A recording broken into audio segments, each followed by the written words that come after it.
It's 1990. I'm 14, living in Gorky, a city that would have been famous across the USSR for its military plans, if they weren't a state secret. For my birthday, my dad gave me a biography of Margaret Thatcher. Read it, and then report back on what you've learned. I read the book and proudly informed him that I now knew how to deal with coal miner strikes. But my dad waved it off. That's not important. Remember, the Iron Lady became great because she wasn't afraid of anything. That's what you need to do too. Don't you want to work in television? I eyed my dad cautiously. I don't know. Oh, yes, you do, he sneered. I've seen you in the bathroom performing in front of the mirror with a hairbrush for a microphone. So go on, get yourself on real TV. I resisted as much as I could, but my dad was relentless. Don't you want to be like Margaret?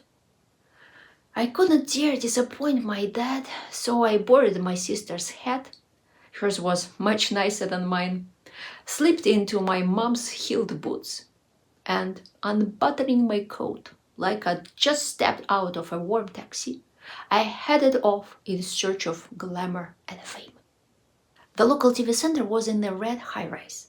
As it turned out, you could only get in with a pass. A glass wall blocked the path to paradise, meant to keep the truth seekers and the crazies from bothering the important people at work. A sarcastic old doorman refused to let me in, even after I lied and said my mom worked there. It was a disaster. I'd have to go back home, and everyone would ask how it went and whether their hat and heels came in handy. What was I supposed to say?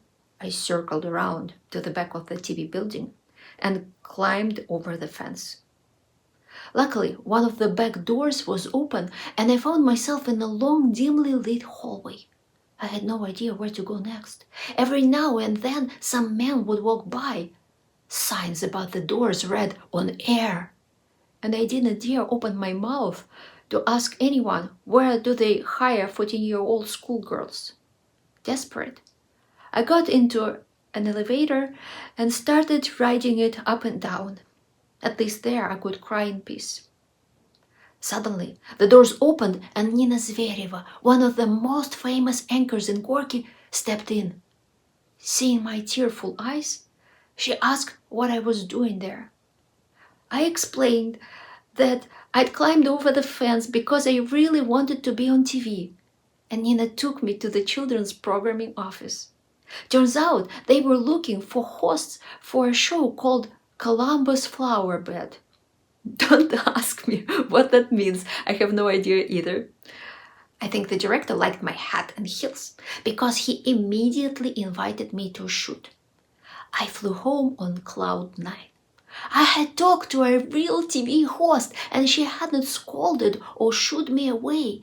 And my dad, oh, he was over the moon. However, the shoot was a disaster. It turned out I was terrified of the camera and could barely string two words together. It was horribly embarrassing, especially since I'd already told the entire school that I'd been on Channel 3 soon. But my failure on TV didn't deter my dad's restless mind, as he had already come up with a new plan. Write an article and take it to the newspaper, he ordered. Otherwise, what kind of Margaret Thatcher are you? She wouldn't have been afraid to go to Gorkovskaya Pravda, that being the name of the local newspaper, which meant the truth of Gorky. And that's how, through a mix of blackmail and psychological manipulation, my dad got me my first publication. It was an article called "And Out from Under the Blade Flies a Carrot," about drunk combine operators who ruined the collective farm's harvest. My name is Elvira.